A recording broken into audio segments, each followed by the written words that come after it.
የሚለው ዝና ከዚህ በኋላ ቤትም ውስጥ መዋልና ቤተኛ መሆን ነው የምፈልገው አይደለ? ምን ነው በአንድ ነጠላ አብረን ካላስቀደስናለሽ? አንቺ ፊት ሲሰጡሽ ባዝሊን መቀባት ትወጃለሽ ነበር። አሁን ምን አለሽ? ምንም የለሽ። ባዶዬን የቀረሁት ምንም የለኝ። ግን ደግሞ እኔ ይሄንን አምኜ መቀበል አልፈልግም። ተቀበልሽው አልተቀበልሽው ከዚህ በኋላ ሰው ሸክም ነው የምትሆኚው። ዘልዝዬ ላሞራ ነው ማሰጠው እኮ ነው ያላውሽኝ። የትም ቦታ የትም በሰማይ በምድር የትኛውም ቦታ ብትሄጂ ማለት ነው ሰፈሪ ነው። ያ ሁሉ ላናፈቀችኝ እያልክ አልነበረ?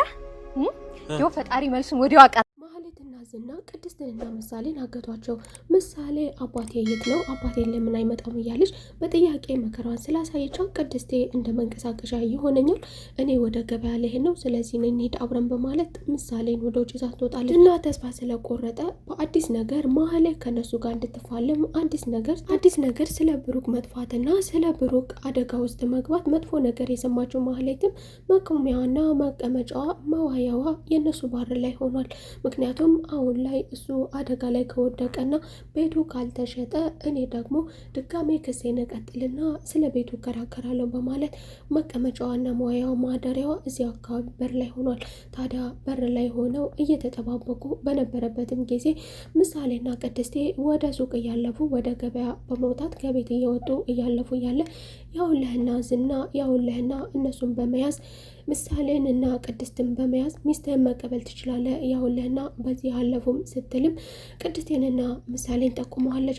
እሱም ደግሞ እኔ እኮ ዝና ነኝ፣ ሰማይ ምድሩ የሚፈረኝ እንዴት ነው እነሱ በነፃነት ጭራሽ በነፃነት በፊት የሚያልፉ በማለት ቅድስትም እንዳትጠጉኝ እንዳትነኩኝ፣ የምትነኩኝ ከሆነ ደግሞ ፖሊስ ነው የምጠራው፣ ለፖሊስ እደውላለሁ፣ አመልክቻለሁ፣ ከዚህ በኋላ የሆነ ነገር የመሆን ከሆነ እናንተ ተጠያቂ እንደሆናችሁ። ሰላም ጤና ይስጥልኝ ውድና የተከበራችሁ የቻናል ቤተሰቦች እንደምን አላችሁ? ሁላችሁም በያላችሁበት የዓለም ዳርቻ ሰላማችሁ በዘት ይበልልኝ።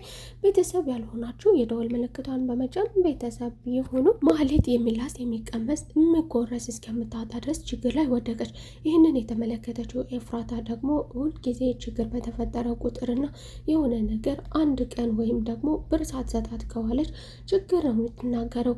እናም ደግሞ ይህንን አስመልክታ ደግሞ አየሽ አይደለ አንድም ነገር ሳትይዢ ከባልሽ ጋር መፋታት አልነበረብሽም፣ ምንም ነገር ሳትይዢ ከባልሽ ጋር ተፋተሽ የኔ ጫና ሆንሽ በማለት ማህሌትን ከቤቷ እንደተቀመጠችባት እንደተማረረች አሳውቃታለች።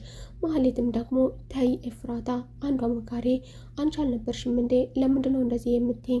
አሁን ችግር ላይ ስለወደኩኝና ቀንጥሏታል ብለሽ ነው ወይ እንደዚህ የምትይኝ? እሷም ደግሞ የኔንም ምክር ቢሆን የማንንም ምክር ቢሆን መስማት አልነበረብሽም፣ ትዳርሽ ክብርሽ ነበር በማለት በመጀመሪያ ቅድሚያ ስታፋታት የነበረችው በይ አይሆንሽም ተይው ገንዘብ እያለች ስትመክራት መጥፎ ምክር ስትመክራት የነበረችው በቅድሚያ በቀዳማዊነት ኤፍራታ ነበረች። አሁን ደግሞ ከዛ መቀመጫዋ ከሷ ቤት የቀረሽ አንድና አንድ ነገር ብቻ ነው፣ እሱም ዝናን አግብተሽ ዝናን የራስሽ ማድረግ ብቻ ነው የቀረሽ። ይህንን ስራ ስሪበት ብትላትም ዝና ቀላል ሰው እንዳልሆነ እንደሚገላት እንደምትፈራው ይህ ሰው እያበደ እንደሆነ አእምሮ እንደሌለው ብትነግራትም እሷ ግን ቀጥይበት ብላታለች። አንዳንዴ ደግሞ የሚያስፈራ ነው፣ እኔ ካጠገቡ ድርሽ አልልም ትላለች።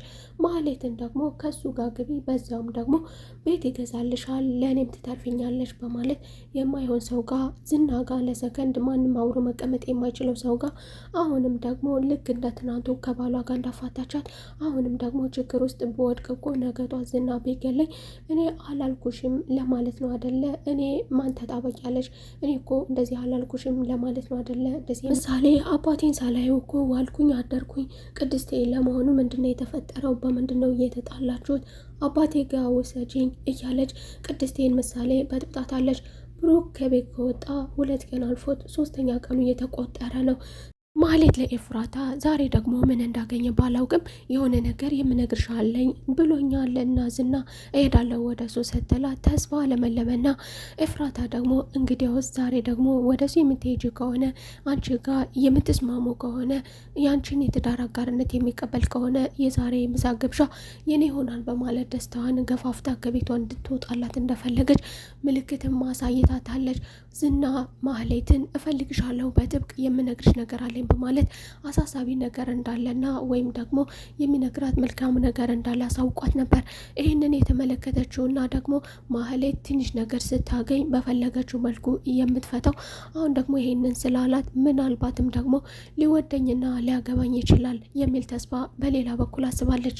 ሞገስ ለዳጣ የኔ ነፃ ውጪ አንቺማ ነፃ ወጣሽኝ፣ ጓደኛዬ ደግሞ ስልኩን አጥፍቶ ጠፋ፣ ምን እንደተፈጠረ ባላውቅም ጓደኛዬ ከዳኝ በማለት ብሩክ ላይ ቅሬታ እንዳለበት ይናገራል። ዳጣም እባክህ እንደዛ አይደለም፣ አሁን እኔ ጨንቆኛል፣ ምን እንደተፈጠረ ባላውቅም ቅመማም ጨንቋታል፣ ቅድስትም ጨንቋታል። ከቤት ከወጣ 3ኛ ቀኑ ሊሆነው ነው፣ እስካሁን ድረስ አልመጣም፣ ስልኩን አጥፍቶ እንደጠፋ ነው ስትል ለሞገስ ትነግሯለች። ሞገስም ምንም ቢጋጩም እንኳን እቤቱም ይቅርታም ይለኛል በማለት ሄዶ ነበረ። አሁን ደግሞ ከነጨራሹ ብሩክ ስልኩን አጥፍቶ ጠፍቷል። ምን ሆኖ ነው? ምናልባት ስናግቶት ይሆን እንደ ይላሉ።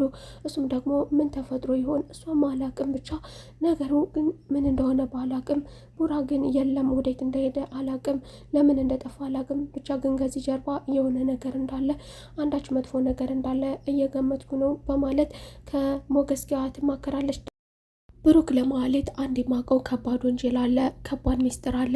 ይህ ሚስጥር ደግሞ ምናልባትም የሞትን ፍርድ ሊያስፈርድ የሚችል ነው። ይህንን ያደረገው ደግሞ ይህንን ወንጀል የፈጸመው ደግሞ የቀድሞ ባልሽ ብሩክ ነው በማለት ለማህሌት ይነግራታል።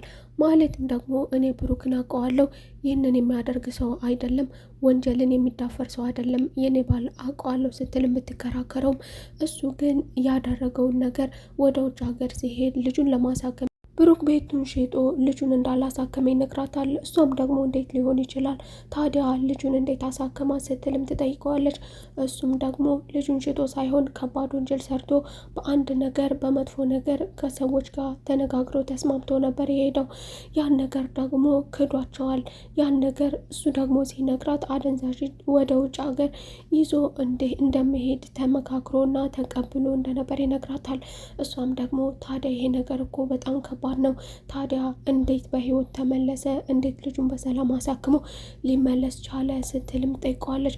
እሱም ደግሞ የሚያውቀውንና ጓደኞቹ ስለሆኑ እንደከዳቸውና የሰጡትን እቃ ወደ ውጭ ሀገር ይዞ ከመሄድ ይልቅ ዘወር ብሎ ገንዘቡን ከተቀበለ በኋላ ቆሻሻ ቦታ ላይ እንደጣለውም ይነግራታል። እሷም ደግሞ በጭራሽ ይህንን ማመን አልችልም፣ እሱ ይህንን ያደርጋል ብዬ ወንጀልን ይዳፈራል ብዬ አልቀበልም ብትለውም እንድትቀበለው አድርጓታል። ይህ እውነተኛ መረጃ ነው የነገርኩሽ፣ ሰዎቹን አሁን ላይ ባላገኛቸውም ከዚህ በፊት ግን ይህንን ብለውኛል፣ ከባድ ክደት እንደከዳቸውና ችግር ውስጥ እንደገባ ይነግራታል። እሷም ደግሞ እናማ ታዲያ መልካሙ ነገር ደግሞ ቤቱ ካልተሸጠ እኔ ክርክሬን መቀጠል እችላለሁ ማለት ነው። ስለዚህ ቤቱ ካልተሸጠ አሁንም የኔ ነው ማለት ነው፣ እቀጥላለሁ። ምሳሌ በተደጋጋሚ ስለ አባቷ እየጠየቀቻት አባዬ የት ነው? ለምንድን ነው የማይመጣው? ዛሬ ሲመጣሉ እያለች በተደጋጋሚ ቅድስቴን ስጠይቃት፣ ቅድስቴ ደግሞ እስኪ ቆይ አንድ ነገር አገኝ ይሆናል፣ የሆነ ነገር ቢሆን ጋሼ ከእሷ ራስ ላይ አልወርድም በማለት ወደ ማህሌት ትደውላለች። ማህሌትንም ብሩክ ለምን እንደጠፋና ከቤት ከወጣ 2 ቀኑ አልቆ አሁን 3ኛ ቀን እየሆነው ነው፣ እናማ የምታውቂው ነገር አለሽ እንዴ? ከአንቺ ጋር ነው እንዴ? በማለት አናግራት ነው። ማህሌት ለኤፍራታ አንዳች መጥፎ ነገር እንደሰማችና ስለ ብሩክ መጥፎ ነገር እንደሰማችና ቤቱ እንዳልተሸጠ መጥታ አበስራታለች።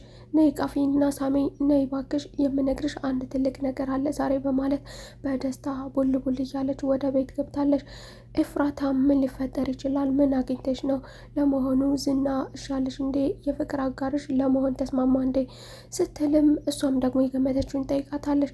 ባክሽ እንደዛ አይደለም በማለት የተፈጠረውን ነገርና ቤቱ እንዳልተሸጠ ከዚህ በኋላ ክርክሯል መቀጠል እንደምትችልና ቤቱን ተከራክራ የራሷን ማድረግ እንደምትችል ግምቷንና የሰማችውን መጥፎ ነገር ትነግራታለች። ራታም ባክሽ ያነሰ ውሸታም ነው፣ ምናልባትም እየቀለደብሽ ሊሆን ይችላል፣ እባክሽ ማህሌት ይህን ሰውዬ ሙሉ በሙሉ አትመኘው። እሷም ደግሞ አምነዋለሁ፣ ዝና ካለ አይዋሽም፣ ዛሬም ትላንትም ሁሌም ጅልነት ላይ አይዋሽም ዝና የሚለውን ነገር አንድ በአንድ አምነዋለሁ እያዋሸኝ አይደለም ስትል ማረጋግጣ ትነግራታለች። ማህሌት ለዝና ቅድስት ደውላልኝ ነበር። ቅድስት ደውላ ብሩክ ጠፍቷል በማለት የምታውቂው ነገር ካለ በማለት እኔን ጠየቀችኝ። እኔ ስለሱ የማውቀው ነገር አለ እንዴ በማለት ትነግረዋለች። እሱም ደግሞ ጠፍቷል እንዴ? እሷም እኔ አንተ ልጠይቅ እንጂ አንተ ግን የእውነት ታውቃለህ ወይ? ስለሱ መረጃ አለ ወይ? ለመሆኑ ጠፍቷል ወይ በማለት ትጠይቀዋለች። ምክንያቱም ትንሽ ፍንጭ የሰጣ ስለሱ ችግር ውስጥ መግባቱን የነገራት እሱ ስለሆነ ስለሱ ታውቃለህ ወይ? እውነት ነው ወይ? ይሄ ሰው ወዴት ነው የሄደው? እንዴት ያለ አንድ ነገር ያለ ምክንያት 3 ቀን ሙሉ ከቤት ስልኩን አጥፍቶ ይጠፋል ስትልም ጠይቀዋለች። እሱም ደግሞ ቆይ ግን አልገባኝም፣ ለመሆኑ ስለሱ መጥፋት አንቺ የምጠይቂው አንቺ ማነሽና ስለሱ ምን አገባሽና ነው? እናም ደግሞ ለመሆኑ ትወጂዋለሽ እንዴ? አሁንም ከሱ ላይ ነሽ እንዴ በማለት ይጠይቃታል። እሷም ደግሞ ኧረ እኔ እንደዛ አይደለም፣ እንደዛ ማለት አይደለም፣ ነገር ግን አንተ የምታውቀው ነገር ካለ ብዬ ነው። እሱ እኔ ስለ እነሱ ምንም የሚያገባኝም የማውቀውም ነገር የለኝም። እኔ ጉዳዬ ሉላና ሞገስ ብቻ ናቸው። አሁን ላብድ ነው። ሉላን እፈልጋለሁ። ሉላን ካየኋት በጣም ቆይቻለሁ። ማህሌት አስከትሎ ደግሞ ማህሌት አንዳች መጥፎ ነገር ቢፈጠርና እየከሰርኩም ያለሁት በአንቺ ምክንያት ነው። እኔ ግን ሳስብሽ ከአንቺ ጋር እየሰራው ያለውን ነገር በሙሉ አልሳካልኝ እያለ ነው። ሳስብሽ አንቺ ለእነሱ እየሰራሽ ይመስለኛል። ማህሌት እያመንኩሽ አይደለም፣ እውነቱን ንገሪኝ በማለት ጠይቃታል። እሷም ደግሞ ይቅር ይበል፣ እኔ እንዴት እንደዚህ አደርጋለሁ? እኔ 24 ሰዓት ከአንተ ጋር አይደለሁ እንዴ በማለት ከሱ ጋር ትሟገታለች። እሱም ደግሞ እኔ ሰው አያድርገኝ፣ አንቺ ከኔ ጀርባ ለነ ሞገስ እየሰራሽ ከሆነ አንድ ቀን ከደረሱበት እንደማለቅሽና ምን አይነት ችግር ውስጥ እንደገባሽ እወቂ በማለት ያስጠነቅቃታል። እያስጠነቀቃትም እያለ እንደውም ከኔ ጋር ሙግትህን አቁምና ያውና ቅድስትና ምሳሌ አለፉለ በማለት ቅድስትና ምሳሌን ጠቁማ ቅድስትና ምሳሌን አስይዛቸዋለች። እሱም ደግሞ ጭራሽ ደግሞ እኔ እኮ ሰማይ መሬቱ የሚፈራኝ ዝና ነኝ፣ በፊቴ በነፃነት እያለፉ ነው በማለት ወደ ምሳሌና ወደ ቅድስቴ በሩጫ ይሄዳል። ቅድስቴም እኔ አመልክቻለሁ፣ አንዳች ነገር ቢፈጠርብኝ ፖሊስ ከኔ ጋር እንደሆነ ታውቃላችሁ። አሁንም እደውላለሁ ወይም ደግሞ ለአካባቢው ሰው እሪ ብዬ አስይዛችኋለሁ። አንዳች ሰው እናንተ ውስጥ እንዳይቀርበኝ በማለት አስጠንቅቃችኋለች። ምሳሌን ግጥም አድርጋ ጫፌን ብትነኩት እናንተ እንደሆናችሁ ተጠያቂዎቹ ማወቅ አለባችሁ። ፖሊስ ይህ በፖሊስ ጥላ ከለላ ስር የሆንኩ ሰው ነኝ፣ እንዳትቀርቡኝ በማለት ዝናንና ማህሌትን አስፈራርታችኋለች። ዝና ደግሞ እኔ እኮ ያጣሁት ሉላን ነው። ሉላን አጥቼ የምፈራው ነገር ከዚህ በኋላ እሷን ማጣትና የምፈራው የነበረው እሷን አጥቼ ከዚህ በኋላ ምንም የምፈራው ነገር የለኝም በማለት በድፍረት ቀርቧታል። እሷም ደግሞ አትቅረቡኝ፣ የምትቀርቡኝ ከሆነ አሁኑኑ ለፖሊስ እደውላለሁ፣ ለአካባቢው ሰው እሪ ብዬ ጠርቼ አስይዛችኋለሁ፣ እንዳትጠጉኝ በማለት ቅድስቴ እሪ ብላለች። የዛሬው ክፍል ይህንን ይመስል ነበር። በቀጣይ ክፍል ተመልሰን እስከምንገናኝ መልካም ቆይታ